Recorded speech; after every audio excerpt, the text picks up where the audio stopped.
estamos iniciando o nosso Connect Sport, né? Hoje um programa recheado de informações para todos vocês que nos acompanham. Frio aqui em São Paulo. E hoje aí estamos aí fazendo mais um Connect Sport diretamente dos estúdios da Connect Brasil TV SP para manter vocês bem informados do mundo dos esportes, né? Ontem tivemos grandes jogos pela Copa Libertadores, né? O Corinthians jogando contra a equipe do Flamengo. Tivemos também a equipe do...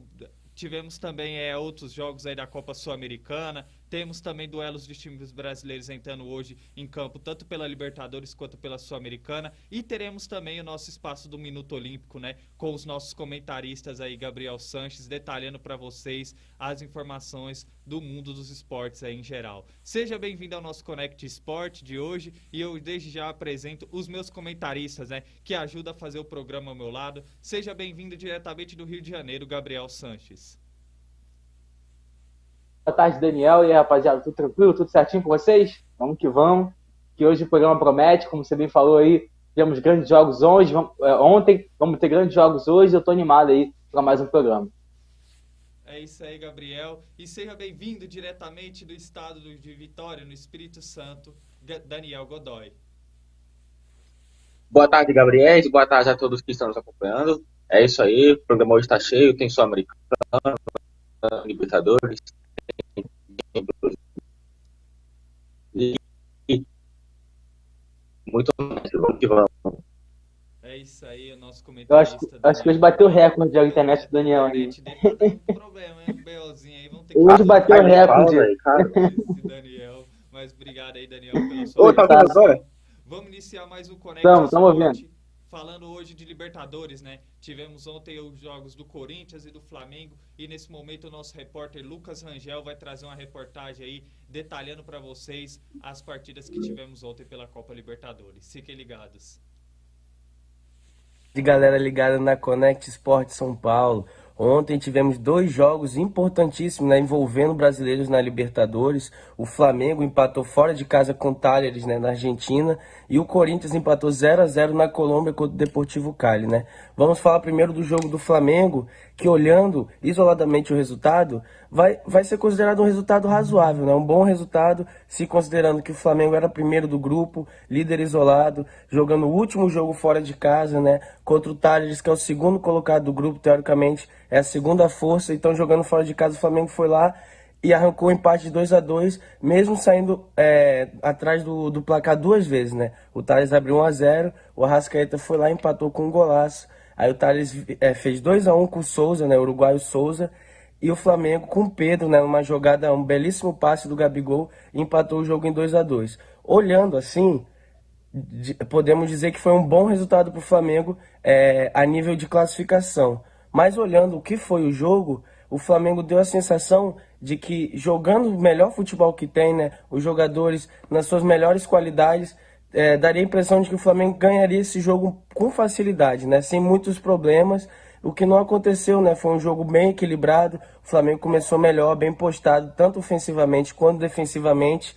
Quando o Pablo se machucou e saiu, sentiu a lesão na coxa, o time deu uma desequilibrada defensivamente, o time ficou um pouco perdido e começou a dar algumas chances para o Talleres fazer o gol, né? Abriu o placar e foi o que aconteceu. Numa jogada pela esquerda, né? Numa bola errada do Everton Ribeiro, o jogador do Talleres cruzou a bola, o Ilharão tentando cortar acabou fazendo o gol contra. Então, o resultado foi de bom tamanho no aspecto geral, mas no aspecto específico, a gente sentiu que o Flamengo deixou um pouquinho a desejar ainda, não está na sua melhor dos seus dias, entendeu? Pode melhorar ainda um pouco, apesar de não ter feito um jogo ruim ontem.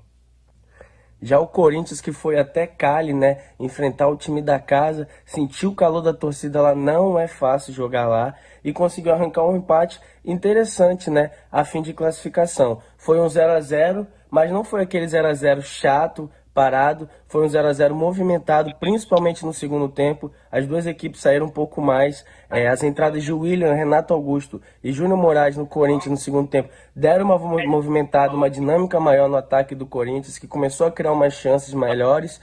E tivemos dois pênaltis perdidos, né? Um para cada lado. Primeiro num pênalti feito pelo goleiro Cássio, né, que não costuma vacilar desse jeito. o Theo Gutierrez foi bater o pênalti e o próprio Cássio, né, se redimiu e defendeu o pênalti, garantindo aí o 0 ainda no placar. No final da partida, um pênalti marcado para o Corinthians, né, em cima do Júnior Moraes. Quem foi bater foi o Fábio Santos, né, o cobrador oficial do Corinthians. Quem conhece ele, o histórico dele, sabe que não é comum ele perder pênalti. É muito raro o Fábio Santos perder pênalti. E ontem aconteceu o raro, né? Aconteceu o inédito, vamos dizer assim. O Fábio Santos perdeu um pênalti, não foi de uma maneira, né? O goleiro não defendeu, ele isolou, né? Ele bateu por cima do gol o pênalti. Bem verdade que se a bola tivesse ido pro gol, teria deslocado totalmente o goleiro, mas ele errou, né? Algo raro para o Fábio Santos perder um pênalti. E o jogo acabou 0-0, bastante movimentado no segundo tempo, mas sem balançar as redes. O Corinthians que continua em primeiro, né, no seu grupo, ainda numa situação, eu diria, confortável, né, favorável, mas tem 2 jogos ainda importantes que vão decidir o seu futuro na competição. É isso, a análise dos 2 jogos de ontem envolvendo os brasileiros na Libertadores, né, Flamengo e Corinthians. E eu queria saber de vocês aí do estúdio, o que vocês acharam desses 2 jogões ontem, o que vocês acham aí, até onde os 2 clubes podem chegar nessa Libertadores aí de 2022. Lucas Rangel, para Connect Sport São Paulo. É isso aí, o nosso comentarista Lucas Rangel detalhando as 2 partidas que tivemos ontem pela Copa Libertadores. E vamos começar falando da equipe do Corinthians, né? O Corinthians que jogou contra a equipe do Deportivo Cali na Colômbia, um jogo movimentado aí, 2 pênaltis para ambas as equipes que foram desperdiçados aí e o jogo acabou 0-0. Gostaria, Gabriel, que você desse a sua análise aí sobre essa partida do Corinthians jogando e empatando contra a equipe do Deportivo Cali. Acabou acontecendo o que a gente previu ontem, né? O Corinthians teve algumas dificuldades, mas ao mesmo tempo teve grandes chances de gol. Jogou bem, na minha opinião, no meu modo de ver, até porque é um jogo difícil, jogar fora de casa na Libertadores, ainda mais contra o time colombiano, né? Do Deportivo Cali, que é um time tradicional da Colômbia, apesar de não estar uma boa fase no campeonato colombiano, é apenas, se não me engano, 17º ou 18º. Porque Libertadores é outra competição, né? A gente tem que separar o Campeonato Nacional de Libertadores. E o Corinthians teve sim dificuldade, mas ao mesmo tempo, como eu falei, teve grandes chances, perdeu muitos gols, é bem verdade. Teve a questão do pênalti, né, que o Fábio Santos aí, infelizmente, acabou errando, onde ele bate. Eu não sei aconteceu se ele se confundiu na hora, se ele achou que o goleiro ia sair primeiro, ia jogar num lado, só que o goleiro ficou. Só sei que ele acabou realmente tendo aquele 1 segundo de dúvida que foi crucial para ele perder o pênalti. Do outro lado, o Cássio fez uma grande defesa também. Né, o Theo Gutierrez, que é um cara experiente, né, um cara que já jogou Copa do Mundo com a seleção colombiana, é um cara que já jogou na Europa também, e também não costuma perder esses pênaltis. Então ontem foi um jogo aí, talvez das coisas que não acontecem muito, né, e acabou terminando 0-0, um jogo que poderia ter terminado de tudo, menos 0-0, né, porque foi um jogo com várias chances, animado e tal, só que a bola acabou não entrando. Mesmo assim, acho que foi um bom resultado para o Corinthians. Acho que o Corinthians tem condições de se classificar tranquilo, porque ele tem a partida contra o Always Red jogando em casa ainda, e esse jogo, se o Corinthians vencer, vai ficar com 10 pontos. Ainda tem um jogo contra o Boca na Bombonera, é verdade, que é um jogo difícil, mas se o Corinthians ganhar essa partida em casa, né, ainda tendo em vista que o Deportivo Cali vão se enfrentar, né, ou seja, um dos dois vão perder pontos, isso já ajuda bastante. Ajuda bastante a equipe do Corinthians aí que busca a classificação. É isso aí, a análise do nosso comentarista Gabriel Sanches. Bom, Daniel, o que você tem a nos dizer sobre essa partida, né? Um jogo movimentado por parte de ambas as equipes, né? Grande volume de jogo aí, pênaltis desperdiçados e no final o placar não saiu do 0-0. Gostaria de saber a sua análise sobre essa partida do Corinthians contra o Deportivo Cali. Bom, na minha visão, o placar não reflete o que foi a partida, tá? Eu acho que o Corinthians jogou melhor até, criou algumas chances. O Mantuan e também eu esqueci o nome do jogador, perdeu um gol incrível, né? E fora ainda que teve o Michael também, eu acho. O Michael, foi o Michael, né? O Michael foi ele mesmo. O Michael e o Mantuan perderam 2 gols feitos, ou seja, foram gols que poderiam ter feito muita falta na partida, justamente também porque a equipe do Deportivo Cali teve um pênalti. A sorte do Corinthians é que tem o Cássio, que fez uma boa defesa. O Theo Gutierrez é um ótimo jogador também, jogou pelo futebol europeu, jogou também na seleção colombiana, estava no Júnior Barranquilla. ele bateu o pênalti mal, sorte também da equipe do Corinthians, porque senão poderia ter tentado com um revés. E depois a equipe do Corinthians teve um pênalti ao seu favor com o Fábio Santos, e aconteceu algo raro, né? O Fábio Santos perdeu pênalti, ele que costuma bater pênalti tudo bem. O Fábio Santos, ele não perdia pênalti desde 2014, tá? Desde 2014, ou seja, Caramba. quase 8 anos. Porque, assim, ele é muito bom em bater pênalti. Ele cruza bem, um ótimo jogador, e mesmo com uma certa idade avançada, ele mostra que ainda tem as suas qualidades. Vale lembrar também a entrada do Renato Augusto, que mudou o jogo. Enfim, eu achei até o placar injusto pelo jogo que fez. A equipe do Corinthians fez um bom jogo, que nem eu falei, é um time que acaba oscilando demais. Eu novamente reforço isso. Fez um bom jogo contra o Boca na quarta-feira. Depois fez um jogo ruim contra o Fortaleza. E fez um bom jogo ontem, ou seja, a equipe do Corinthians ainda é inconstante. Mas, assim, eu acho que apesar do empate, o Corinthians conseguiu um bom resultado e irá se classificar sem nenhuma dificuldade. Tudo bem que ainda tem um jogo contra o Boca no La Bombonera. Eu acho que dá para o Corinthians sair de lá pelo menos com empate. Além disso, tem a partida contra o Always Red na Arena Corinthians, né? O Always Red é uma equipe bem inferior e jogar lá na Arena Corinthians nunca é fácil. Enfim, por isso que eu acredito que o Corinthians consegue passar pelo menos em segundo lugar. Quem sabe até em primeiro, dependendo dos resultados.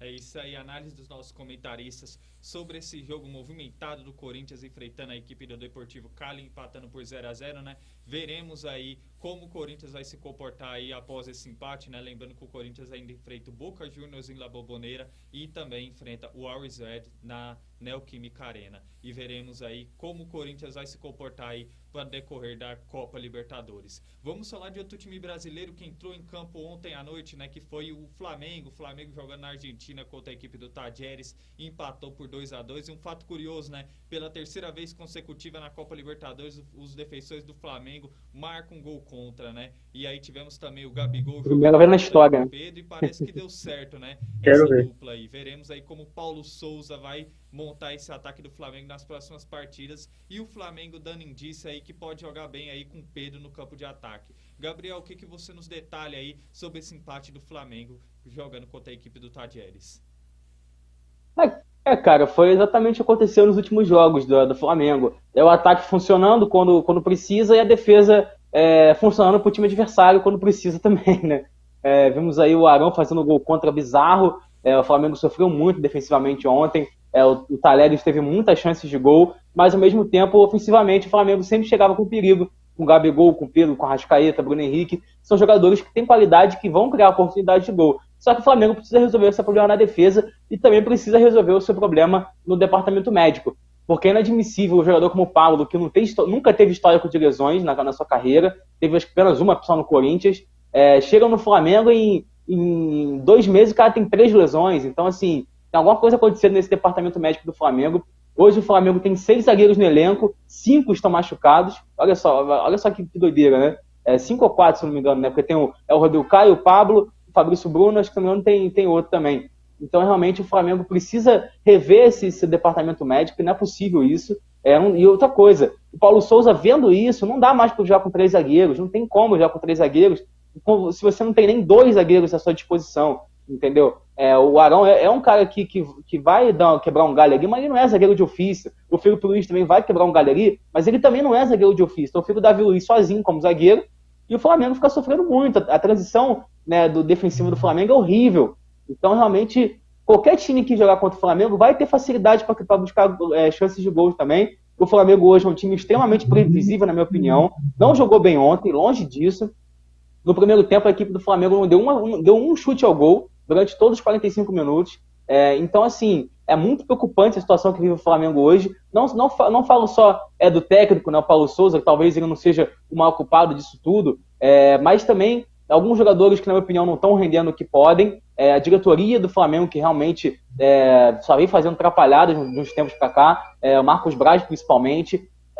O departamento médico do Flamengo, que também virou uma bagunça. Era um setor que foi muito elogiado em 2019, né, como tivemos, por exemplo, a Arrascaeta, que torceu o joelho, uma lesão que talvez poderia ser de 2, 3 meses. Em 20 dias ele se recuperou e teve apto a jogar aquela semifinal contra o Grêmio. O Diego Ribas também foi um cara que fraturou o tornozelo, poderia ter ficado aí talvez 5, 6 meses parado, ficou só 2, 3 meses, né? Então, cadê esse departamento médico do Flamengo em 2019? Parece que 2019 foi um ano totalmente atípico de todas as maneiras para o Flamengo, e quando passou 2019 voltou tudo ao normal, e realmente o Flamengo precisa melhorar muitas coisas em tudo, né, no seu time. Algumas contratações precisam ser feitas, precisa melhorar no seu departamento médico, na sua diretoria também. Então realmente o Flamengo precisa fazer uma varrida geral, porque se continuar do jeito que está, pode vir Paulo Souza, pode vir quem for, que não vai dar jeito. É bem verdade que assim, o Paulo Souza também tem seus erros também, na minha opinião. Ontem, por exemplo, ele mexeu muito mal no time. Tendo o Ayrton Lucas para você colocar na lateral esquerda, ele vai e bota o Rodinei de lateral esquerdo, na ala esquerda. Isso foi para mim o cúmulo. Tem a questão também do Jorge Jesus estar no Rio de Janeiro, né? Isso também pesa. Tem toda a pressão em cima do Paulo Souza, já conta por conta disso. Então realmente o Flamengo precisa primeiro esquecer Jorge Jesus, pensar na frente, pensar também em como sair dessa situação, porque se continuar do jeito que está, o Flamengo não vai brigar por Libertadores, Brasileirão, e acho que talvez nem a Copa do Brasil. O Flamengo precisa melhorar urgentemente vários setores, seja departamento de futebol, dentro de campo, técnico, departamento médico, precisa melhorar tudo. Isso é a análise do nosso comentarista Gabriel Sanches. O Gomes. Daniel, fica à vontade aí para fazer sua análise. Não, eu só ia falar o negócio do que o Santos falou do departamento médico. No ano de 2016, o time do Flamengo foi a equipe que menos teve lesões, tá? Entre os clubes da Série A. 2017, o ano do departamento médico do Flamengo foi desastroso. 2018, idem. Aí, 2019 foi um ano atípico, porque o Jorge Jesus, ele chegou e arrumou a casa. Porque, assim, 2019 foi um ponto fora da curva. O Jorge Jesus, ele maquiou todos os problemas dessa diretoria. E depois que ele saiu, a bagunça acabou voltando. Falando agora sobre a partida, olha, o time do Flamengo tem que melhorar muito, tá? Que nem o Santos falou. A maioria dos nossos zagueiros estão machucados, tá? Então, não dá pra jogar por enquanto nesse esquema, já que não tem zagueiro. Porque o Arão não é zagueiro nato, ele até pode quebrar o galho, mas como zagueiro, ele é um jogador extremamente comum. O Felipe Luiz já deu como zagueiro, ele não tem cacuete de zagueiro, ele é lateral. Ele pode até quebrar um galho aqui ou ali, mas jogando como zagueiro, ele vai sentir dificuldades. E ontem a equipe fez um jogo bem ruim, né? O gol contra o Arão achei bizarro. Faltou comunicação do Santos com o Arão. Eu acho que o Santos poderia talvez ter falado assim, é minha. Mas enfim, o Arão não sentiu que estava sozinho. Tentou cortar para fora e acabou mandando pro gol. É o terceiro gol contra consecutivo do Flamengo nessa Libertadores, na vitória em cima da Universidade Católica, por 3-2. O Flamengo tinha feito gol contra com o Isla e também com o Pablo. E o próprio Isla também tomou muitas bolas nas costas, tá? Eu acho que nesse lance ele acabou chegando atrasado. No lado esquerdo, no primeiro tempo, eu achei que no lado esquerdo tinha muita bola nas costas também, porque apareceram pelo menos uns 2 cruzamentos em que o atacante do Talheres cabeceou, cruzou e mandou para fora, né? Enfim, foi uma partida bem ruim do Flamengo mesmo. O Paulo Souza mexeu mal demais ontem. Ele errou feio em ter colocado o Rodinei na partida, né? Já que tinha o Ayrton Lucas no banco, que é o jogador da função. Eu quero elogiar o passe do Gabigol, é impressionante. Por mais que o Gabigol tenha caído de produção, ele é um jogador decisivo, ele é um jogador que não pode tirar de campo, tá? É um jogador que deu um ótimo passe para o gol do Pedro. O Arrascaeta também fez um golaço, bateu pro meio e chutou, bateu no ângulo. Eu quero também falar do impedimento, né, do gol que estava impedido do Talheres, o gol do Michel Santos. Tudo bem, a bandeira errou? Errou. Agora, não dá para reclamar de arbitragem quando o time não está jogando absolutamente nada. E outra, eu acho inadmissível uma competição do tamanho da Libertadores não ter árbitro de vídeo, tá? Tudo bem que vai aparecer nas oitavas, só que é o seguinte, na fase de grupos também aparecem erros e muitos times podem ser prejudicados por conta disso. Exatamente. E vários erros apareceram, né, Daniel? Inclusive ontem, vocês viram o pênalti que deram pro Boca Juniors ontem? Um absurdo aquilo. É verdade, né? O VAR é uma ferramenta importante para o mundo do futebol, né? que chega para auxiliar os árbitros, mas é impressionante como nas competições mais importantes o VAR não está presente e direciona esses erros grotescos aí nessas partidas da Copa Libertadores. No jogo do Flamengo contra o Católica, já tivemos um gol que estava impedido também no Católica, o primeiro gol, o jogador que participa do lance também estava impedido. O pênalti outro do Boca Juniors, inclusive acharam um presente do Boca Juniors na sala da arbitragem. Não sei se vocês viram isso, né? Isso é um absurdo isso, gente. Tinha a camisa do Boca Juniors lá, vários presentes deixados pro juiz, pro bandeirinha. Então, alguma coisa estranha acontecendo aí. Verdade. Pessoal, rapaz. agora temos Ou seja, se o Boca Juniors vencer essa Libertadores, nesse momento, bora investigar. O Renato Sanches aí falando, boa tarde, Connect Sport, a Arrascaeta joga muito, verdade, Renato. A Arrascaeta tá jogando demais, fez um golaço na partida de ontem. É isso aí. O Arrascaeta só tem um defeito. Qual? Que é não ser brasileiro. Porque, Verdade, sério, né? eu acho que... Olha, ele vem jogando muito na seleção uruguaia. Enfim, tem outros aí que dizem que ele é pior do que o Rodriguinho. E hoje ele vem jogando muito na seleção uruguaia. Então, esse argumento de que ele fracassou nessa seleção não cola mais. Olha, se ele fosse brasileiro, a seleção teria mais bem servida ainda, hein? Tem o Coutinho, tem o Lucas Paquetá. Rapaz. Seleção. Bom, a gente falou aqui das duas partidas pela Copa Libertadores, agora vamos falar aí de quem ajuda a fazer o nosso Connect Sport, né, que é a Rede Banda Larga. Nesse momento eles têm um recado aí no nosso programa, fiquem ligados. Tem recado não, produção? Segue aí.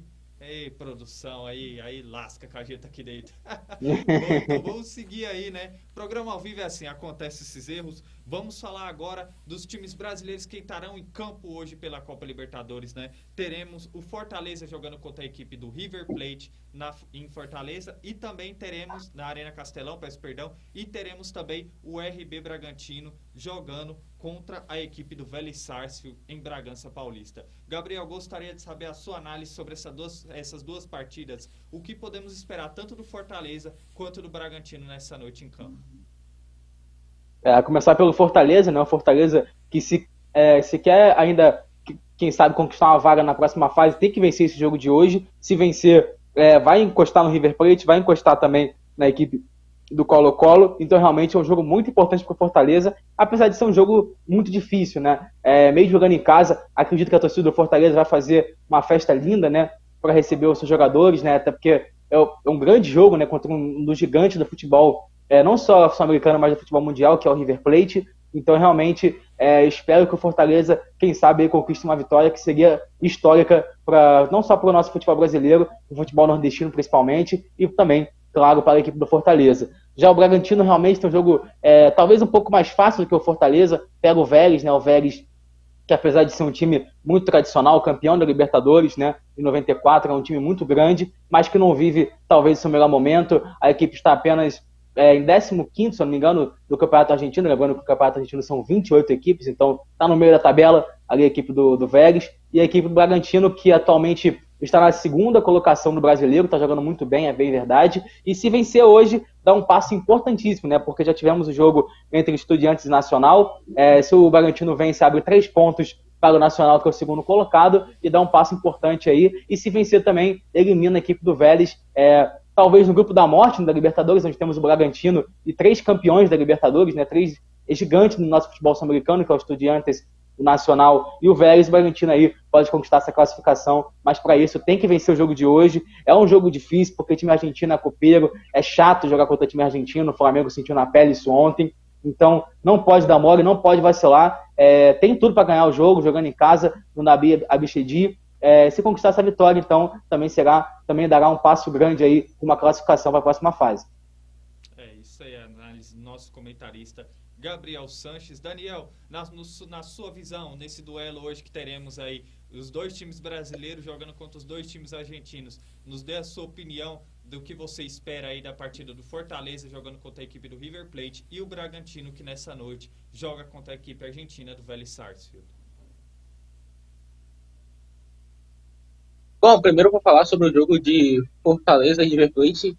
Vai ser pedreira, tá? Para o River Plate. Vai ser pedreira, tá? Vai ser um jogo bastante complicado, porque o River Plate vive em um bom momento na Libertadores, venceu os 3 jogos até aqui, e o Fortaleza não vive em um momento tão bom não está bem no Campeonato Brasileiro e na Libertadores conseguiu apenas uma vitória em 3 jogos.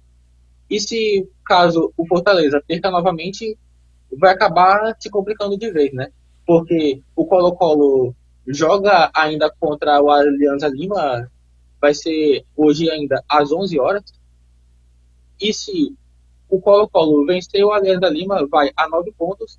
E caso o Fortaleza perca, continuará com 3 e a diferença será de 3 pontos. Então, assim, é um jogo de vida ou morte para o Fortaleza. Eu acho que a situação do Fortaleza é bastante complicada, mas eu acredito sim que o Fortaleza vai dar a vida com o apoio da sua torcida. Eu tenho certeza que a torcida do Fortaleza vai fazer uma festa incrível lá no Castelão.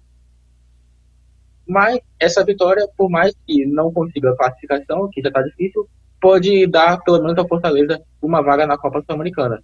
Justamente também porque o Alianza Lima não vive um bom momento, perdeu todos os jogos até aqui. Outro jogo agora que eu vou falar é o jogo de Bragantino contra o Vélez. Eu acho que o Bragantino passa tranquilamente, vence hoje sem muita dificuldade. É uma equipe bem encaixada, é um time bom, é um time organizado. Está em segundo lugar no grupo com 4 pontos. O Estudiantes já está dando uma distanciada, que tem 10, mas ainda o Bragantino tem um jogo a menos. E fora ainda que o Vélez não vive um grande momento, está em 9º colocado no Campeonato Argentino e também na competição até aqui conseguiu apenas 1 ponto em 3 jogos, ou seja, a equipe do Vélez já está praticamente eliminada da competição. E por mais que a equipe do Vélez tenha camisa, mas também o Bragantino tem o melhor time, eu acredito que o Bragantino é o favorito para conseguir a vitória hoje.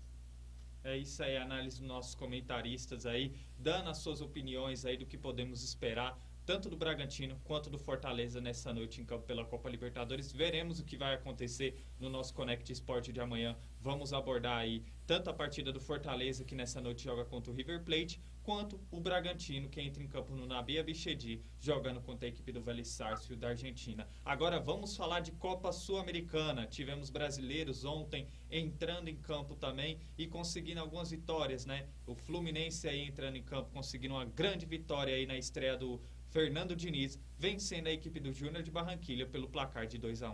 Gabriel, gostaria de saber a sua análise sobre essa partida. Grande vitória do Fluminense, né? Eu confesso que esse jogo eu assisti inteiro, sem interrupções. Foi um jogo bastante interessante. O Fluminense conseguiu logo no começo fazer um gol com o Ganso, né? Aliás, foi um belo gol até na cobrança de escanteio, conseguiu fazer um voleio, meio uma puxeta ali, foi um gol meio doido. Conseguiu fazer um belo gol. Depois disso, é bem verdade que o Fluminense teve bastante dificuldades. O time do Júnior de Barranquilla é um time muito rápido, veloz, que usa bastante os lados do campo e dificultou bastante a vida do Fluminense. É verdade, o Fluminense, apesar de tudo, teve até alguns contra-ataques ainda no primeiro tempo. Como eu falei, estava assistindo o jogo ontem do lado do meu amigo Tricolor, e eu falei, cara, esse jogo tá mais pro Fluminense ganhar esse jogo, talvez por 1-0, por 2-1, um jogo difícil, para dar aquela moral, sabe, para poder o Fernando Diniz estrear com vitória, e acho que deu certo. O Abertado do Barranquilla tem empatado o jogo, o Fluminense mostrou poder de reação, não sentiu o gol de empate, foi em busca do segundo gol e conseguiu com o Luiz Henrique, que é um baita jogador, né, ele que estava machucado, está voltando agora, inclusive até se emocionou após a partida, né, lembrando do seu período de lesão que teve. Foi bastante importante. O Fred também está se mostrando um cara importante, apesar dele entrar, às vezes arrumar uma confusão aqui, uma confusão ali, ele é um cara importante.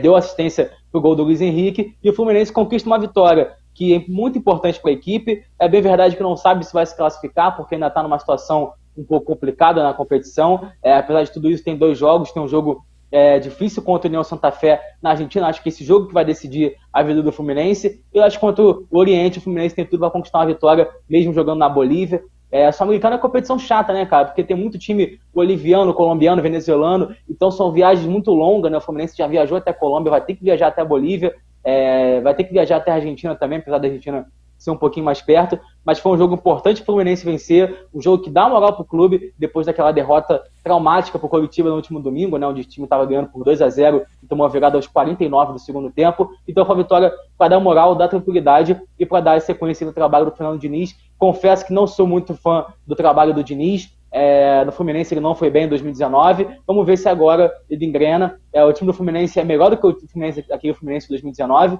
É muito verdade isso. Então vamos ver se o Diniz aí consegue, com o time melhor que ele tinha, consegue fazer um trabalho melhor também do que ele fez.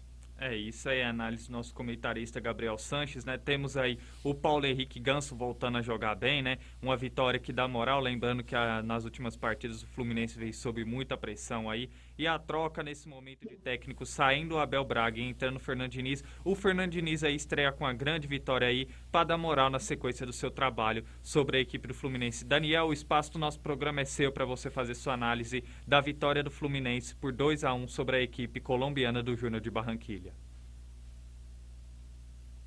Olha, uma coisa que eu descobri ontem.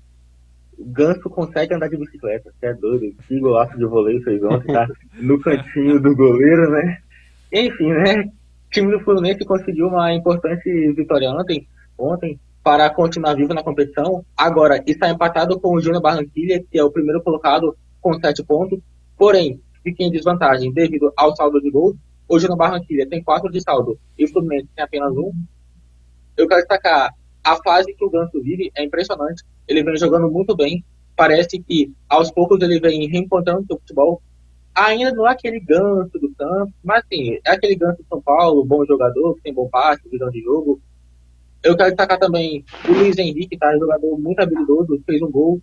Quero destacar também o passe que o Fred deu pro gol dele ontem, mesmo com 39 anos. Dá pra ver que ele ainda tem qualidade com a bola no pé. E agora o Fluminense, por mais que vive em uma situação complicada, porque vai jogar contra o União Santa Fé, não sei se tem altitude, tem também o Oriente Petroleiro da Bolívia, ou seja, a equipe do Fluminense vai acabar viajando muito no alto da América do Sul, né, passando pela região norte do país. Mas apesar de tudo, se o Diniz conseguir encaixar esse time, ele vai conseguir pensar em uma classificação. Eu confesso que eu não sou muito fã do trabalho do Diniz.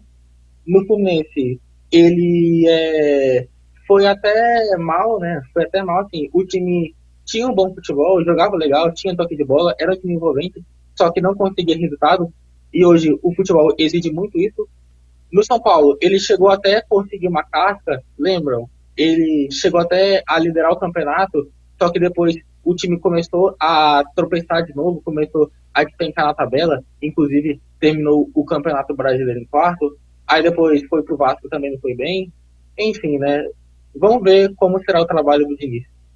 Aí a análise do nosso comentarista Daniel Godoy. E vamos falar de outro time brasileiro, né, que entrou em campo ontem pela Copa Sul-Americana e conquistou uma grande vitória, que foi o Atlético Goianiense, que joga no seu estádio olímpico, venceu a equipe da Argentina do Defensa e Justiça pelo placar de 3-2. Gabriel, a sua análise aí sobre essa grande vitória da equipe do Atlético Goianiense. Vitória no sufoco, que poderia ter sido mais tranquila para o Atlético Goianiense, né? A equipe começou muito bem a partida, fez o primeiro tempo muito bom, fez 3-0, né, no placar, né, com gols aí do Marlon Freitas. No segundo tempo o Sharon marcou o segundo, depois teve o gol contra do goleiro, né? Um gol contra que poderia dar também para o zagueiro do Atlético, que cabeceou, porque a bola foi quase ali na linha, né? A bola acabou batendo na perna, o goleiro entrou. E aí eu acho que o Atlético, quando fez o 3-0, relaxou. Não era para ter acontecido isso, né? Porque como a gente sempre fala, time argentino é chato, time argentino não desiste, e a equipe do Defensa e Justiça foi atrás aí do empate, chegou a marcar 2 gols, chegou ainda no final até fazer uma pressão, mas foi uma vitória importante para o Atlético Goianiense. Agora a equipe assumiu a liderança, né, do grupo F. É bem verdade que está aí empatado no número de pontos com o LDU, mas tem a vantagem, né, do saldo de gols. Isso é muito importante, mas tem um jogo que vai ser fundamental para essa classificação, que vai ser jogar contra o LDU lá em Quito, na altitude, onde todos os times brasileiros que vão lá sempre tem muita dificuldade, né? Vídeo Fluminense, né, como todo mundo sabe, é muito famoso, né? Perdeu 2 títulos para a LDU na altitude. O Flamengo também vai para lá, sempre tem muita dificuldade, outros times também, o Internacional também. Então, isso vai depender, a classificação da equipe do Atlético Goianiense vai depender desse jogo contra o LDU jogando fora de casa. Pelo visto, vai ter a vantagem do empate, isso já é uma boa vantagem, pode então formar uma retranca ali para poder buscar essa classificação. mas é um time que realmente vem até me surpreendendo na Sul-Americana. Tem feito grandes atuações, ganhou 2 vezes o Defensa e Justiça, né? Tanto fora de casa, agora jogando em casa, ganhou do LDU por 4-0 e perdeu o jogo mais fácil, que foi pro Antofagasta, né, do Chile. Pô, como é que ganha dos times mais difíceis para perder pro time mais fraco? Então, realmente, coisas do futebol, mas acho que está de bom tamanho para o Atlético Goianiense, conseguiu uma boa vitória ontem e agora vai em busca dessa classificação. Daniel, fique à vontade dentro do nosso programa para fazer sua análise da vitória do Atlético Goianiense. Olha, eu acho que o Atlético Goianiense poderia ter tomado mais sufoco, tá? Dentro das circunstâncias, né? Porque, pelo amor de Deus, tudo bem que o Defensa e Justiça é um time bom, embora não vive em um grande momento na competição, e está em terceiro lugar com 3 pontos, mas, assim, poderia ter passado por menos dificuldade, né? Porque fez 3-0 no placar e depois tomou 2 gols. Então, assim, se tivesse talvez mais uns 5 ou 10 minutos de jogo, talvez o Defensa poderia ter empatado. Mas, assim, o Atlético conseguiu uma vitória bastante importante, é o líder do grupo F com 9 pontos, e precisa tomar cuidado com a LDU, porque a LDU também está com 9 pontos e vem logo atrás. O Atlético Goianiense fica na frente por conta do saldo de gol. O jogo que será determinante para quem se classifica vai ser na última partida, que ocorrerá no dia 24 de maio, tá? Vai ser na LDU, ou seja, eu acho bastante importante o Atlético Goianiense conseguir vencer o Antofagasta na próxima rodada, porque senão pode acabar complicando, porque jogar na altitude de Quito é bastante complicado. Se não me engano, são 3.500 metros. O Fluminense perdeu a Copa Libertadores de 2008, muito também por conta da altitude. O Internacional já teve... Sul-Americana, sim. O Internacional já teve 2009. Dificuldade de jogar lá, o Flamengo também. Enfim, e outros times, né? Porque jogar lá em Quito é bastante difícil. Mas eu acho que, em termos de elenco, eu acredito que o Atlético Goianiense é o favorito para vencer o Antofagasta na próxima rodada, principalmente também por conta do apoio de sua torcida. É uma equipe que tem bons jogadores. O Shailon fez uma boa partida, fez um golaço, inclusive. Tem também o Marlon Freitas. Enfim, né? Eu acho que o Atlético Goianiense vai acabar passando nesse grupo. Mas se vencer, né? Se vencer o Antofagasta, porque eu acredito que isso vai acontecer. Agora, se depender do jogo contra a LDU, vai acabar se complicando. Ou seja, eu acho muito importante na próxima rodada o Atlético Goianiense fazer o papel de casa. É isso aí, a análise dos nossos comentaristas, dando as suas opiniões sobre a vitória do Atlético Goianiense aí, diante da equipe do Defensa e Justiça. E teremos 3 times brasileiros entrando em campo nessa noite, né, também pela Copa Sul-Americana. E eu já faço a pergunta aí para os meus comentaristas, lembrando que o Santos enfrenta a Universidade Católica, o Guaiarenha enfrenta a equipe do Internacional e o São Paulo recebe o Everton nessa noite. Gabriel, na sua visão, o que podemos esperar desses confrontos aí, os times brasileiros aí em campo nessa noite? Vou aproveitar o seu gancho, né, que você deu os jogos de hoje dos times brasileiros. Também teremos mais 3 jogos na Sul-Americana, que é a União Santa Fé e Oriente Petroleiro, né, jogo do grupo do Fluminense. Ayacucho do Peru contra o Jorge Wilson da Bolívia, que é no jogo válido pelo grupo do São Paulo. E o Banfield União Alacalheira, que é o jogo do grupo do Santos, né. São jogos que fecham também a rodada grande hoje da Sul-Americana, com 6 jogos ao todo. Vamos lá. Primeiro eu vou falar da equipe do São Paulo. O São Paulo está numa situação muito, muito tranquila no grupo, né? Joga hoje contra a equipe do Everton apenas para ganhar e se classificar. A vantagem é boa. Se o São Paulo ganhar hoje, já se classifica com 2 rodadas de antecedência. Então, realmente, é verdade que o São Paulo deu sorte, né? Pegou um grupo bem tranquilo, com times aí que não são tão grandes assim. Pode usar os jogadores reservas, né? Acho que o Rogério Ceni com certeza deve poupar quase todos os titulares para a partida de logo mais. Então o São Paulo está na situação tranquila. Apesar de jogar com o time reserva, acho que consegue vencer a equipe do Everton até com uma certa facilidade. Já a equipe do Inter está numa situação um pouquinho mais complicada, mas apesar de tudo, tem um jogo relativamente fácil contra a equipe do Guaiarena. O Guaiarena que é o líder, ou seja, se o Inter vencer, ultrapassa a equipe do Guaiarena. Lembrando que o Guaiarena é o líder apenas porque tem um gol a mais que a equipe do Internacional. Os dois estão empatados com 5 pontos, então se o Inter vencer, vai a 8 pontos, assume a liderança e vai ter os 2 últimos jogos aí apenas para garantir a sua classificação. Então acho que o Inter tem totais condições de vencer hoje e se classificar apesar de todas as dificuldades da equipe, que realmente não vem demonstrando um bom futebol. Já a equipe do Santos é uma equipe que realmente também está numa situação complicada, tem um jogo dificílimo contra a Universidade Católica, que é do Equador, tá? Não é do Chile. Então é um jogo difícil, o Santos precisa vencer, o grupo está totalmente embolado, lembrando que a Universidade Católica deu muitas dificuldades ao Santos, né, no jogo de ida, né, aqui no Brasil, e agora vai ter o fator da altitude, né, o jogo vai ser em Quito, então isso conta bastante. Acho que a equipe do Santos hoje não entra como favorito, por todas essas questões, né, jogo na altitude, jogo contra um time que gosta de jogar rapidamente, então realmente acho que o Santos vai ter algumas dificuldades hoje, mas quem sabe ele consegue trazer um pontinho para poder definir essa classificação nos 2 últimos jogos, mas acho que a situação está difícil. Então temos hoje um brasileiro que está bem, que é o São Paulo, um brasileiro que está mais ou menos, que é o Internacional, e um brasileiro que está mal, que é o Santos, né? Vamos ver como é que vai ficar isso aí logo mais.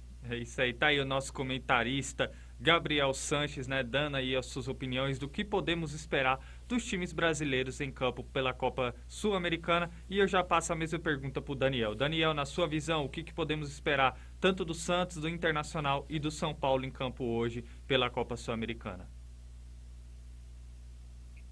Bom, primeiramente eu quero falar sobre o São Paulo. O São Paulo, que vem bem na Copa Sul-Americana, venceu todos os jogos até aqui, é o líder do grupo D com 9 pontos, com 3 vitórias. O segundo colocado, o Everton do Chile, que é o único time que pode passá-lo, está bem distante, com 4 pontos. E eu acredito que mesmo poupando titulares, eu acredito que o São Paulo é superior, por mais que seja uma equipe que ainda acaba oscilando. Eu acho que o São Paulo é um time bom, é uma equipe melhor do que os outros adversários e irá vencer o jogo de hoje. Outro jogo complicado hoje é o do Santos, né? O Santos que vive em uma situação complicada, vive em crise, enfrentar hoje a Universidade de Quito em uma altitude de mais ou menos 2.500 metros. Enfim, não é tão grande que nem La Paz, mas o time pode acabar sentindo algum desgaste, né? Então, vencer o Santos hoje é fundamental, porque o grupo C está bastante embolado. Tem União La Calera em primeiro com 5 pontos, a própria Universidade de Quito em segundo com 4, e o Santos está em terceiro também com 4 pontos, mas fica atrás por conta do saldo de gol. E logo atrás do Santos vem o Banfield com apenas 3 pontos, inclusive o Banfield que venceu o próprio Santos. Mas sim, apesar de o Santos não viver em bom momento, eu acho que o Santos é uma equipe superior à Universidade de Quito, é uma equipe superior e conseguirá a vitória caso não sinta a altitude. E talvez, dependendo dos resultados, um empate não seria um resultado ruim, dependendo do que acontecer no jogo entre União La Calera e Banfield. Mas eu acho que, para o Fluminense pensar em classificação sem muita dificuldade, eu acho importante conseguir a vitória hoje, justamente por ter uma equipe superior e também a Universidade de Quito, que não é uma equipe tão forte, tirando a questão da altitude. Enfim. Tem um Internacional também, né, que joga contra o Guarenha. O grupo do Internacional está totalmente embolado. O Internacional fica atrás do Guarenha, não é nem por conta do saldo de gols. Ambas as equipes estão com um gol de saldo. Só que o Guarenha está na frente dos gols pró, né? Tem um gol a mais. O Guarenha tem 5 e o Internacional tem 4. Ou seja, quem vencer hoje fica em primeiro do grupo. Eu acho sim que o Internacional, por mais que não vive em bom momento, fez um jogo bem ruim contra o Avaí. Acho que o Internacional vai conseguir a vitória no jogo de hoje. É isso aí.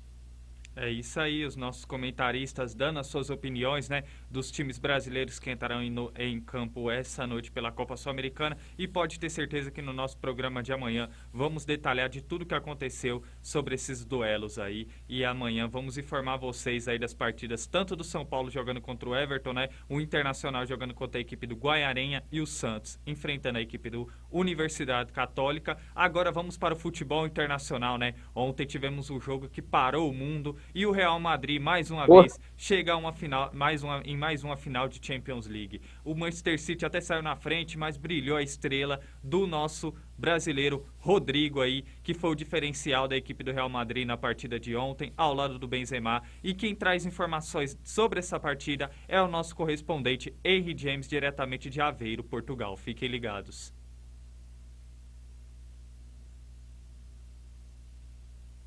Então tá aí, enquanto a técnica tá aí procurando achou aí. Boa tarde, amigos do Connects. Henrique de Portugal trazendo a informação da rodada de ontem para vocês.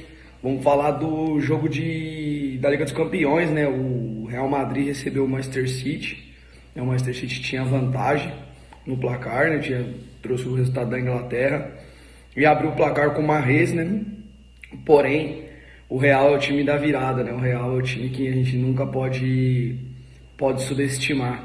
E aí brilhou a estrela também do Ancelotti e do Rodrigo, principalmente. Lançou o Rodrigo fez o gol no final do segundo tempo, um empate, e fez o 2-1 nos acréscimos já. Sendo assim, o jogo foi para prorrogação, né? E aí Karim Benzema decidiu de pênalti. 3-1 ficou o jogo. A minha análise desse jogo é que o time do Real Madrid é um gigante, né? Um time que a gente nunca pode desacreditar do Real. E aí também falar do Mendy, né? O lateral Mendy fez salvou, né? Um gol, aquilo ali é um gol. Salvou em cima da linha o chute do Grealish, né? E o Grealish ia fazer o segundo gol e ia ficar ruim a situação pro Real. Ia ser o 2-0. E ali começou uma virada, começou o Real Madrid se impor. E aí consegue a classificação pro dia 28 de maio, né? Jogar contra o Liverpool, lá em Paris. Então, também um ponto positivo, né? O menino da Vila, o Rodrigo, tem entrado muito bem na segunda etapa, mas a gente nunca sabe se começar jogando, vai render o que está rendendo entrando na segunda etapa, né? E também o Casemiro, quando volta para o time também tem muito mais segurança também, né? E o Benzema, candidato a melhor do mundo, sem dúvida nenhuma. E o Guardiola também continua sem a sua tão sonhada Champions League, né? Então, o Ancelotti vai em busca agora com o Real do 14º título da Liga dos Campeões. Então, sendo assim, dia 28 de maio vai ter um grande jogo e que o Liverpool se cuide, porque o Liverpool tem mais time, tem um time que joga melhor, só que o Real é o maior campeão da Champions e é aquela equipe que nunca pode ser subestimada. Então, vou ficando por aqui hoje. Um grande abraço a todos. Deixo para o restante da análise aí dos meus amigos comentaristas, de você, Gabriel. Isso é um pouquinho da minha visão do jogo. Fiquem bem, um bom programa a todos e uma ótima tarde. Muito obrigado pela reportagem do nosso correspondente Henry James, diretamente de Aveiro, Portugal, trazendo informações aí desse grande jogo, a classificação do Real Madrid diante da equipe do Manchester City e também dando a sua análise. Agora vamos passar aí a análise para o nosso comentarista Gabriel Sanches. Gabriel, o que você observou desse grande jogo aí, essa classificação do Real Madrid em cima da equipe do Manchester City? Cara, foi simplesmente inacreditável, né? Um negócio que eu acho que nunca mais vai acontecer. Quer dizer, nunca mais é difícil falar, né? Mas numa semifinal de Champions League, na situação que estava, acho que realmente vai ser difícil acontecer algo parecido. Desculpa. Mas realmente um negócio incrível.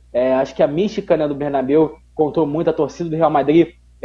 A imagem mais legal para mim de ontem, assim que saiu o gol do Manchester City, a câmera corta para a torcida do Real Madrid, imediatamente todo mundo levanta, começa a torcer, a gritar, a cantar mais forte, e isso com certeza fez a diferença. E o Rodrigo, né, cara, o menino iluminado, entra aí para a história do Real Madrid, ainda mais se o Real Madrid for campeão da Champions, e merece, né, cara? O Real Madrid tira o PSG de forma fantástica, depois também tá perdendo por 1-0, né, tava perdendo por 2-0 no placar agregado, faz 3 gols em 10 minutos com o Benzema, vira o jogo de uma maneira inexplicável. Contra o Chelsea, faz um primeiro jogo fantástico, aí no segundo jogo do nada toma 3-0, tá sendo eliminado, aí o Rodrigo entra e bota o Real Madrid de novo na disputa, aí vem a partida, a semifinal, tem aquele jogaço em Manchester, foi 4-3, né, e agora tem essa partida que foi algo impressionante realmente. E, cara, é aquilo, né, cara, o Manchester City, com todo respeito aí ao Guardiola, que é um grande treinador, a todos os jogadores, né, até a própria torcida do Manchester City, mas o Manchester City não é um time gigante, e vai demorar para ser. Realmente é uma equipe que não chega nem perto, não faz nem sombra ao que é o Real Madrid, né? O Real Madrid é uma equipe 13 vezes campeão da Champions. Te garanto que se fosse ao contrário, isso jamais aconteceria, né? Isso pesa demais. Manchester City, PSG, né, clubes que estão aparecendo talvez nos últimos 10 anos, né, mais Então, realmente, é uma pena para a equipe do Manchester City que isso aconteça, mas um tem que ganhar, e quem ganhou foi o Real Madrid. Eu acho que talvez o Real Madrid vai ser campeão, merece ser campeão depois de ter passado por tudo isso. E o Rodrigo, cara, impressionante, né? Um menino que não estava sendo muito utilizado pelo Ancelotti, era o cara que não estava fazendo tantos gols assim, se não me engano, tinha apenas 2 gols na temporada, desde aquele jogo contra o Chelsea, e desde então parece que a chavinha mudou. Ele marcou também, né? Foi decisivo contra o Sevilla no Campeonato Espanhol, quando a equipe estava também perdendo por 2-0 e virou o jogo para 3-2 no segundo tempo, e agora é decisivo simplesmente numa semifinal de Champions, né? Lembrou bastante o Lucas Moura, né, em 2019, naquela partida Tottenham e Ajax, né, também numa semifinal de Champions League, ele entra no segundo tempo, faz 3 gols e vira o jogo. Agora resta saber se o Ancelotti vai dar uma de Pochettino e vai deixar o Rodrigo no banco na final. Eu de verdade, para mim, a final é o Vinícius Júnior, Benzema e Rodrigo. Se for alguma coisa diferente disso, o Ancelotti vai estar errando bastante, porque depois disso o menino está com confiança lá em cima, ele merece ser titular nessa final. Apesar de ter o Valverde jogando muito bem, o Real Madrid é verdade que tem várias peças, né, para poder jogar em vários esquemas diferentes. Ontem, por exemplo, atuou no 4-4-2, quando o Rodrigo entra no lugar do Valverde, atua no 4-3-3, então pode fazer essa variação, e eu acho que o Real Madrid tem sim condições de ser campeão. Não é um favorito, na minha opinião, o time do Liverpool é melhor que o Real Madrid, mas por tudo isso que aconteceu, por toda a trajetória do Real Madrid, vai ser um pecado se a equipe do Real Madrid não for campeão na próxima final aí em Paris, no dia 28. É isso aí, a análise do nosso comentarista Gabriel Sanches. Eu ia fazer minha análise, mas antes de eu fazer minha análise, eu tô vendo que o Daniel, ele tá articulando alguma coisa aí. Vem piada por aí. Lembrando rapidamente, os números do Rodrigo com a camisa do Real Madrid são 103 jogos e 17 gols aí, sendo o diferencial dessa equipe do Real Madrid e jogando muito nessa temporada. Agora, Daniel, além da sua análise... Gabriel. Pode falar, Gabriel. Não, então, só o último detalhezinho, ele chegou a 10 gols em Champions, né, na história dele. Verdade. O Ronaldo Fenômeno tem 13. Ou seja, se ele fizer mais 4 gols, ele passa só nada mais nada menos que o Ronaldo Fenômeno com 21 anos de idade, Rodrigo. Impressionante os números dele. Sim. Fantástico. Fazer destroyer, né? Fantástico. E talvez tenha mais uns 14 anos de Europa. Rodrigo. Daniel, além da sua análise, faça sua piada. Bom, não vou falar piada, não. Eu só digo uma coisa aqui, com o que o Sanches disse, peraí. Lá vem. Assina embaixo. Assina embaixo, né? Rapidinho, antes do seu comentário, Daniel, temos também comentários de quem está nos acompanhando, Daniel Teles aí, seu xará e o meu parceiro aí. Abraço, Gabriel, lenda viva do jornalismo esportivo. Muito obrigado, Daniel, aí pela sua audiência. Um abraço, meu amigo. E agora fique à vontade aí para fazer o seu comentário, Daniel. Calma aí, rapidinho. Olha, esse aqui é o Real Madrid e esse pregador aqui é o Manchester City, tá? Esse é o tamanho do Real Madrid e esse é do Manchester City aqui. É impressionante. Se teve um time que mostrou que camisa fecha assim nessa Champions, foi o Real Madrid. É impressionante. Na Champions League, perdeu o primeiro jogo por 1-0 para o Paris Saint-Germain e depois conseguiu, no segundo jogo, virar para 3-1 depois de sair no placar depois de sair atrás no placar por 1-0, né? Se fosse ao contrário, eu duvido que isso iria acontecer. No jogo de volta, tudo bem, fez um bom jogo, venceu o Chelsea por 3-1 em Stamford Bridge e depois conseguiu se recuperar, conseguiu a classificação fazendo 2 gols depois de perder de 3-0, que culminou na ida até a semi. E agora, primeiro jogo, o Manchester City venceu por 4-3, aí novamente no Santiago Bernabéu, o City fez 1-0 com o Mahrez, e depois o Rodrigo brilhou a estrela, entrou, fez 2 gols no final, e depois ainda na prorrogação fez a jogada do pênalti, que culminou no gol de Benzema, que consolidou a classificação para a grande final. E que partida, tá? Que time. Eu quero ressaltar o Rodrigo, que temporada. Novamente eu digo aqui, ele tem que ser titular nesse time, tá? Ele não pode ter reserva. Eu acho ele superior a Asensio. Eu acho ele superior também ao Valverde, superior ao Lucas Vázquez. Para mim, hoje, ele não pode ter reserva nesse time, tá? Eu acho que ganharia muita velocidade o time do Real Madrid com Vinícius Júnior na ponta esquerda e o Rodrigo na ponta direita. E ainda tem o Benzema para fazer pivô para os dois. Eu acho impressionante. Olha, a final vai ser equilibrada, sinceramente. eu acho que não tem favorito, tá? O Liverpool talvez tenha um time melhor taticamente, mas o Real Madrid tem aí jogadores decisivos, eu acho. O Rodrigo, tem o Vinícius Júnior, também tem o Benzema, que nem se fala, que na minha opinião, essa foi a melhor temporada dele, e para mim, ele é o melhor jogador do mundo nessa temporada. Para mim, ele merece conquistar a bola de ouro. E enfim, né? Essa minha análise vai ser um jogão para ver, tá? Real Madrid e Liverpool são dois times com camisa, tá? E quem vencer será absolutamente merecido. É isso, teremos uma grande final aí da Champions League. Falando a minha opinião sobre esse duelo, primeiramente parabenizar a equipe do Manchester City até por chegar a essa semifinal, né? É um time que eu torço muito para que consolide esse projeto sendo campeão da Champions League, mas enfrentou uma grande equipe que é o Real Madrid, que tem um time até mais, embora o City tenha mais time, o Real Madrid, ele dentro de um esquema tático tem jogadores do meio de campo à frente que agregam muito, e eu vejo o City ainda vulnerável no seu sistema defensivo, mas está aí o time de Manchester fazendo uma grande campanha e chegando em mais uma semifinal de Champions League. Falando propriamente do Real Madrid, como o Gabriel mesmo frisou, acredito que quando o Real Madrid ele joga no 4-3-3, ele se torna um time mais veloz e um time mais dinâmico. É um time que do meio para frente é um time muito dinâmico ali com o Modric, o Toni Kroos, o Casemiro dá uma consistência a mais para esse sistema de meio de campo da equipe do Real Madrid, e do meio para frente quando você joga com Vinícius Júnior pela esquerda, o Rodrigo pela direita e tem um grande centroavante que é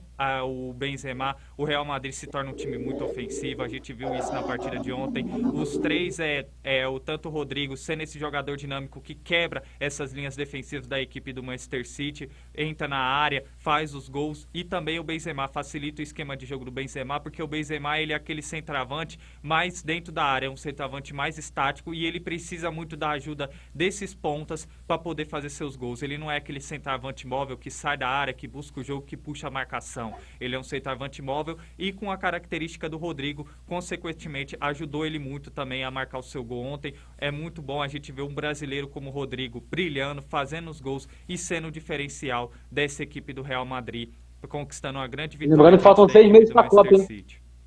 E rapidinho, falando aqui antes da análise do Gabriel, falando propriamente do que esperar essa final, né? São dois grandes times, trabalhos consolidados. De um lado a gente tem o Jürgen Klopp, que já tem um trabalho muito consolidado diante da equipe do Liverpool. A gente vê que com a chegada do Luiz Dias, o Liverpool se tornou um time ainda mais forte na questão ofensivamente. E do outro lado a gente tem a equipe do Carlo Ancelotti, que também é um técnico espetacular, tem grande história frente à equipe do Real Madrid. É o primeiro técnico europeu a conquistar as 5 principais ligas aí do futebol europeu. Aí é um técnico que tem respeito. O Real Madrid também tem um grande time, e para mim vejo que é uma final em aberta aí. E desde já, lembrando aí o Salah, né? O Salah ele fez uma postagem nas suas redes sociais escrito assim: temos que acertar algumas contas, né? E aí veremos essa grande final que vai nos proporcionar. Gabriel, você queria fazer a sua análise antes do Minuto Olímpico? Fique à vontade. Sim, não, desculpa até te interromper, é só falar que você falou, ver o Rodrigo, ver o Vinícius Júnior, né, do lado do Liverpool aí, temos aí o Fabinho, o Alisson, o próprio Firmino também, para estar sendo convocado, no Real Madrid ainda tem o Militão ainda, o Casemiro e tal, são caras que estão que estão no radar da Copa aí, né, 2022, estamos a 6 meses da Copa, então muito legal de ver esses jogadores aí disputando uma final. Eu acho, né, eu acho que vai ser a final com o mais brasileiro da história, porque são 3 do lado do Liverpool, acho que são 5 do lado do Real Madrid, são 8, né? E outro detalhe legal, Gabriel, são os 2 detalhes que eu vou dar. Um é sobre o Brasil, né? Ontem o Rodrigo fez o gol de número 1000 de um brasileiro na história da Champions League, e o Brasil foi o primeiro país a alcançar essa marca, e o segundo colocado é a França, que tem 802. Então você vê aí como o Brasil é enorme no futebol. A gente nunca pode desvalorizar o nosso futebol brasileiro, porque um país sul-americano é o país que tem o maior número de gols aí com jogadores, né, na história da Champions League. Muito maneira essa marca, e é impressionante como a gente revela bons jogadores, e eu tô animado, que a Copa podia ser mês que vem, né, podia ser em junho, uma pena que vai ser só em novembro, mas estamos lá, até lá a gente aguenta essa ansiedade. Mas agora, Gabriel, vou só falar aí, né, que a gente não acabou não falando no programa de hoje, que hoje teremos aí as semifinais, né, da Liga Europa e da Conference League. Na Liga Europa teremos 2 jogos, que vai ser entre o Frankfurt e o West Ham, começa às 4 da tarde. Lembrando que o primeiro jogo foi 2-1 para a equipe do Frankfurt, jogando no Estádio Olímpico de Londres, e agora o jogo da volta, o Frankfurt jogando em casa aí, tem a vantagem do empate para se classificar para a final. E também teremos aí o jogo entre o Rangers e a equipe do Leipzig, né? O Leipzig também é esse projeto novo da Red Bull também, está tentando buscar sua primeira final aí de um torneio continental. Ganha seu primeiro título, né, no seu histórico, também está disputando a final da Copa da Alemanha, então pode ser que venha aí o primeiro título da história do Leipzig. Enfrenta a equipe do Rangers aí, o primeiro jogo foi em Leipzig, com a vitória de 1-0 dos donos da casa, com o gol do Angelinho, e agora o Rangers tenta reverter a situação. O Rangers, que é uma equipe tradicional escocesa, né, o Rangers que empatou inclusive contra o Celtic, no grande, talvez o maior clássico do futebol mundial, né, por 1-1 no final de semana, e agora vai disputar a semifinal contra a equipe do Leipzig. Pela Conference League, teremos Roma e Leicester, lembrando que o primeiro jogo foi 0-0, né, jogando na casa do Leicester, né, e agora foi 1-1? 1-1. Foi 1-1. Verdade, desculpa. Exatamente, acabei confundindo. Então tem aí a equipe do Roma agora jogando em casa, e se ganhar está classificado, e empate a prorrogação, né? Então vamos ver como é que vai acontecer. E só para encerrar, teremos aí o Olympique de Marselha e Feyenoord. O primeiro jogo foi 3-2 na casa do Feyenoord, e o Olympique de Marselha joga em casa aí no Velodrome para poder se classificar para as finais, ou a equipe do visitante irá conquistar essa vaga. Então aí, só para fechar essa questão do futebol europeu, aí teremos esses jogos de hoje aí, que também vai ser bastante interessante. É isso aí, e pode ter certeza que dentro do nosso Connect Sport amanhã vocês vão ficar bem ligados aí dentro do nosso programa, tanto das partidas da semifinal da Conferência League e das partidas da Europa League no programa de amanhã. O programa de amanhã que também está recheado de informações para todos vocês que nos acompanham. E chegou agora aquele momento dentro do nosso programa, do nosso comentarista Gabriel Sanches, trazer informações das outras modalidades esportivas dentro do nosso Connect Sport. Vem aí o nosso comentarista Gabriel Sanches com o Minuto Olímpico. É com você, Gabriel. É isso aí, Gabriel. Vamos lá, então. Falei bastante, já estou aqui já na sequência, vamos que vamos, depois vou ter até que tomar uma água, né? Mas vamos lá. Ontem, então, tivemos mais 2 jogos pelos playoffs da NBA, né? A equipe do Miami Heat, jogando em casa, venceu a equipe do Philadelphia por 119-103, abriu 2-0 na série, jogando bem a equipe de Miami, e agora a equipe da Philadelphia vai ter que reverter essa situação, vai ter 2 jogos em casa para poder empatar a série. Já na outra partida da noite, tivemos a vitória da equipe do Phoenix Suns, que venceu o Dallas Mavericks pelo placar de 129-109, um placar bem elástico, né? A equipe do Phoenix, que atualmente, para muitos, é a melhor equipe da NBA, e abriu 2-0 também na série, e está firme e forte aí em busca da final de conferência. Agora vamos falar de vôlei, né?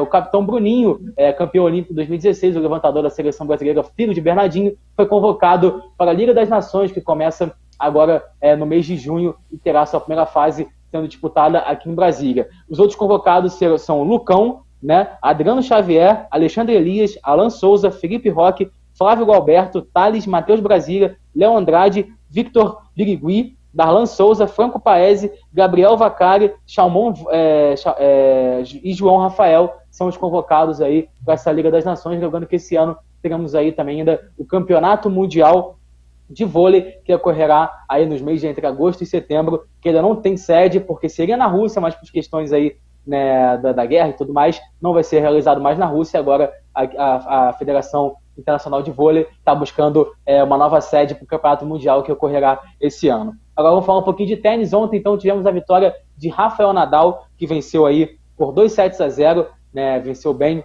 aí o sérvio Kecmanovic, conseguiu um grande resultado, e agora o Rafael Nadal, que nesse momento, inclusive, está jogando, né, contra o belga Goffin, e tá aí, acabou de perder o segundo set, então teremos o terceiro set, e o vencedor desse confronto pode enfrentar Carlos Alcaraz, que enfrenta mais tarde, às 3 horas da tarde, o Cameron Norrie. O Carlos Alcaraz é um jogador que completa 19 anos hoje e já está no número 8 do mundo. Ele que estava na posição 121 um ano atrás, e agora está na posição de número 8, já está no top 10. Então, sensacional essa arrancada. E tá todos os espanhóis torcendo para que as quartas de final seja entre Rafael Nadal e Carlos Alcaraz, encontro de gerações, né? Um já veterano, já consolidado, campeão de tudo, enfrentando um espanhol novo também, de 19 anos, que já está aí entre os 10 melhores do mundo. Então, é isso que a torcedor espanhol espera. Vamos ver se isso vai se realizar mesmo. Então, esse foi o Minuto Olímpico de hoje, e amanhã volto com muito mais informações para você. Com você, Gabriel.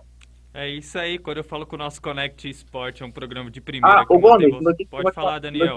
Aqui. E tem tapetão aqui, hein? E vai ter tapetão na Copa do Mundo do Catar. A seleção chilena entrou em ação na FIFA contra a seleção colombiana por conta do lateral direito Brian Castillo, que tinha mentindo sobre a idade e o seu país de nascimento. O lateral, na verdade, contou que ele nasceu no ano de 1995. Porém, a seleção chilena apurou e, na verdade, ele nasceu em 1998. Além disso, ele não é equatoriano, mas sim colombiano. Com isso, a seleção chilena pede para que o Equador perca 8 pontos nas eliminatórias e que os adversários ganham os 3 pontos da partida, e com isso a seleção chilena iria se classificar para a Copa do Mundo do Catar. É isso aí. Rapaz, quando eu falo aqui que nosso Connect Sport é um programa que mantém vocês bem informados de todas as modalidades esportivas, tá aí os nossos comentaristas aí, além de fazer análises, trazendo excelentes informações, né? O Gabriel Sanz detalhando o Minuto Olímpico e o Daniel trazendo notícia em primeira mão dentro do nosso Connect Sport. Bom, é aquele velho ditado, né? Tudo que é bom dura pouco. Está encerrando nesse momento o nosso Connect Sport. Gostaria de agradecer a todos vocês que estiveram conosco e gostaria também de agradecer aos meus comentaristas que fizeram esse programa de hoje ao meu lado. Muito obrigado, Gabriel Santos, pelas suas análises e as suas informações no nosso Connect Sport de hoje. Valeu, Xará, tamo junto. Valeu, Daniel. Essa notícia aí pegou todo mundo de surpresa aí, vou apurar também. Interessante isso, vamos que vamos. Hoje temos aí jogos de Sul-Americana, temos o Fortaleza e o Bragantino na Libertadores, temos aí Liga Europa e Conference League, e tô animado pro nosso programa já de amanhã. Tamo junto, abraço. Valeu, Gabriel, um abraço. Muito obrigado também, Daniel Godoy, pelas suas excelentes análises e pela sua informação de primeira mão. Muito obrigado, Gabriel. Obrigado a todos que estão assistindo. E é isso aí. Rodada hoje pegou fogo. É isso aí. E amanhã tá muito bom. Tamo junto. Forte abraço. Forte abraço, Daniel. Muito obrigado, meus comentaristas, pelas suas participações no Connect Sport de hoje. Agradeço também a minha equipe de jornalistas, né? O Lucas Rangel, o nosso correspondente aí, Henry James. Temos também o Johnny Pereira, também o Washington Caetano, que ajuda aí a fazer o nosso programa Connect Sport. Agradeço a todos vocês que acompanharam o nosso programa de hoje. Fiquem com Deus, tenham uma ótima tarde e não se esqueça de inscrever das redes sociais da Connect Brasil TV SP para vocês ficarem antenados ao nosso Connect Sport e toda a programação que vem por aí da Connect Brasil TV SP. Temos o Tribuna do Oeste mais tarde às 6h30 com o Marciano Falcão. Temos também o Jornal de Prosa com o Marciano Falcão. Tem programas entrando aí na grade horária da Connect Brasil TV SP, fazendo uma programação de qualidade para todos vocês que nos acompanham. Tenham todos uma ótima tarde e amanhã estamos de volta com o nosso Connect Sport.